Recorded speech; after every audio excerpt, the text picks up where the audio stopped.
America will lead mankind to the stars once again. The Johnson Space Center knows well the high cost of inaction. The men and women of NASA have always been committed to American leadership in space, but too often our policymakers have failed to match your conviction with action and investment for the future. The last decade is proof. The end of the Space Shuttle program in 2011 left America without a viable human space launch program. And I saw one of his heads, as it were, wounded to death. And his deadly wound was healed, and all the world wondered after the beast. While I was a member of Congress, I actually had the opportunity to attend 3 different shuttle launches. Sadly, for more than 7 years, we've been forced to hitch a ride to space. Many Americans don't know that we've actually been forced to pay Russia to carry American astronauts to the International Space Station. And today, that cost runs about $82 million per seat. The beast which I saw was like unto a leopard, and his feet were as the feet of a bear, and his mouth as the mouth of a lion. And the dragon gave him his power, and his seat and great authority. And his feet were as the feet of a bear. Those days are about to be over. And his deadly wound was healed.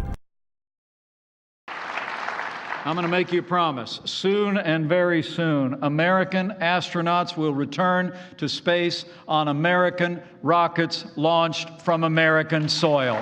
You know, when we ended the shuttle program, it was more than a loss of momentum, though.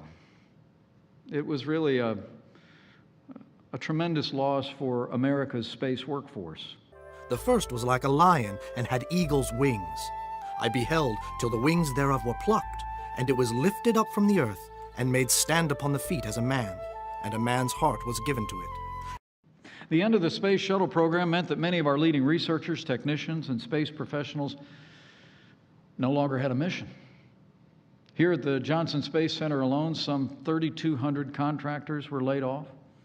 Cutbacks and consequences rippled through universities, research labs, our space industrial base, and even the Department of Defense. I mean, these were men and women who you knew, you worked with. They were men and women of creativity and intellect and unparalleled skill, but they were frankly victims of our government's short-sightedness in those days. America lost nearly a decade of space experience. We worked very closely with private industry to deliver critical cargo and material to the International Space Station. And the dragon gave him his power and his seat and great authority. Through the Commercial Resupply Services, which has already successfully completed 23 different missions with more on the way. And the dragon gave him his power and his seat and great authority.